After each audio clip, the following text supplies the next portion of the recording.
Viewers அனைவருக்கும் வணக்கம். இந்த பதிவில் குரு பயிற்சி பலன்களை பற்றி தான் பார்க்க போகிறோம். வருகிற ஜூன் மாதம் 2ஆம் தேதி, அதாவது 2/6/2026 அன்று குரு பகவான் மிதுன ராசியிலிருந்து கடக ராசிக்கு பயிற்சி ஆகிறார். குரு பகவான் கடக ராசியிலிருந்து என்ன மாதிரியான பலன்களை தரப்போகிறார் அப்படிங்கிறத பற்றி தான் இந்த பதிவில் நம்ம பார்க்க போகிறோம். அதுக்கு முன்னாடி நீங்கள் நம்ம சேனலுக்கு புதுசாக இருந்தால் சப்ஸ்கிரைப் பண்ணிக்கோங்க, கூடவே அந்த பெல் பட்டனையும் ப்ரெஸ் பண்ணிக்கோங்க. அப்போ தான் நான் தொடர்ந்து போடுற பதிவுகளாக நீங்கள் பார்த்து பயன்பெற முடியும். சரி, வாங்க இப்போ நம்ம பதிவுக்குள்ளார போகலாம். பொதுவாக நாம் பிறந்த ராசியை வச்சு கிரக பயிற்சி பலன்களை பார்க்கக்கூடாது. ஏன் அப்படி பார்க்கக்கூடாதுன்னா, நம்ம பிறக்கும்போது ஒரு நட்சத்திரம் ராசியில் பிறந்திருப்போம். அதுக்கப்புறம் அந்த நட்சத்திரத்துக்கு உரிய தசை மாறிக்கிட்டே வரும். உதாரணமாக ஒருவர் ரோகிணி நட்சத்திரம் ரிஷபராசியில் பிறந்திருக்காருன்னு வச்சுக்குவோம். அவர் பிறக்கும்போது நடந்த திசை சந்திர திசை, அதுக்கப்புறம் அவருக்கு செவ்வாய் திசை, ராகு திசை, குரு திசைன்னு திசைகள் மாறிக்கிட்டே இருக்கும். அதுக்கு என்ன அர்த்தம் அப்படின்னா, பிறக்கும்போது ரோகிணி நட்சத்திரத்தில் பிறந்த ஒருவருக்கு அந்த சந்திர பகவான் ரோகிணியிலிருந்து அடுத்தது மிருகசீரிஷ நட்சத்திரத்துக்கு போயிடுவார், அங்கிருந்து திருவாதிரை நட்சத்திரத்துக்கு போயிடுவார், அங்கிருந்து புனர்பூச நட்சத்திரத்துக்கு போயிடுவார். இப்படி சந்திர பகவானும் திசைகளும் மாறிக்கிட்டே இருக்கிறனால எப்படி நம்ம பிறந்த ராசியை வச்சு பலன்களை பார்க்க முடியும்?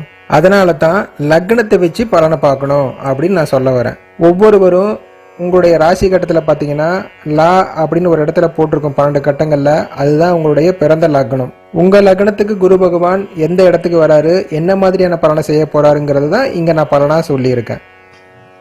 நீங்கள் பிறந்த லக்னம் விருச்சிக லக்னமாக இருந்தால் உங்களுடைய விருச்சிக லக்னத்துக்கு 9ஆம் இடத்துக்கு குரு பகவான் பெயர்ந்து வர போகிறாரு.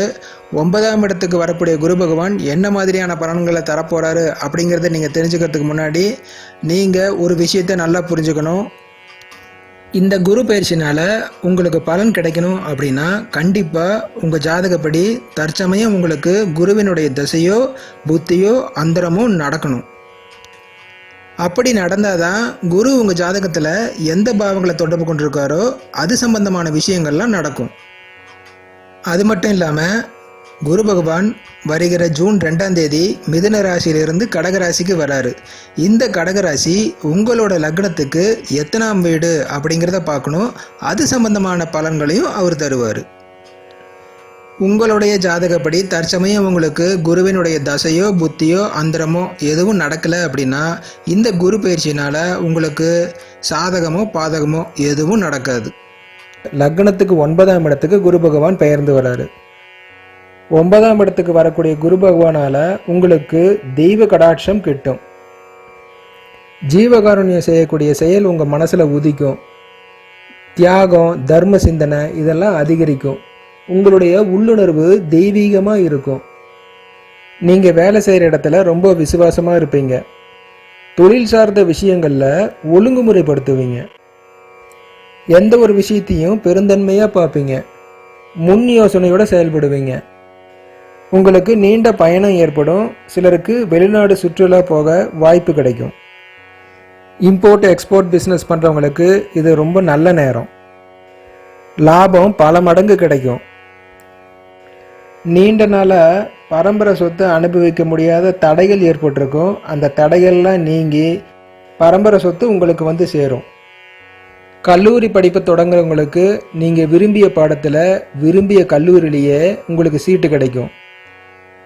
உங்களுடைய தந்தையின் மூலம் நீங்கள் நிறைந்த நன்மைகளை அடைவீங்க. இதுவரையிலும் சொன்ன பலன்களில் உங்களுக்கு ஏதாவது சந்தேகம் இருக்கலாம். உங்களுடைய பிறந்த ஜாதகத்தில் குரு பகவான் எந்த மாதிரியான தொடர்பில் கொண்டிருக்காரு, இந்த குரு பயிற்சி உங்களுக்கு நன்மை தருமா, உங்களுடைய முயற்சிகளில் நீங்கள் வெற்றி காண்பீங்களா, திருமணம் எப்போ நடக்கும், எப்போ வேலை கிடைக்கும், கடன் தொல்லை எப்போ தீரும், எப்போ பண வரவு கிடைக்கும், பொருளாதார முன்னேற்றம் எப்போ இருக்கும், குடும்பத்தில் இருக்கக்கூடிய பிரச்சனைகள்லாம் எப்போ தீரும், கணவன் மனைவிக்கு இடையிலே இருக்கக்கூடிய பிரச்சனை, பிரிவு, புரிந்து கொள்ள முடியாத நிலை இதெல்லாம் எப்போ தீரும், சந்தோஷமான வாழ்க்கை எப்போ அமையும், எதிர்பார்த்தபடி உயர்கல்வி படிக்க முடியுமா, எப்போ வெளிநாட்டில் வேலை கிடைக்கும், வெளிநாடு போய் கை நிறைய சம்பாதிக்க முடியுமா, எப்போ சொந்த வீடு கட்ட முடியும், ஆரோக்கியமான வாழ்க்கை அமையுமா, சந்தோஷமான வாழ்க்கை அமையுமா, எப்போ குழந்தை கிடைக்கும், இது மாதிரியான பல கேள்விகள் உங்களுக்குள்ள இருக்கலாம். உங்கள் ஜாதகத்தை பார்த்து பலனை தெரிஞ்சுக்கணும் அப்படின்னா என்ன நீங்கள் தொடர்பு கொள்ளலாம். மீண்டும் அடுத்த பதிவில் சந்திப்போம். நன்றி, வணக்கம்.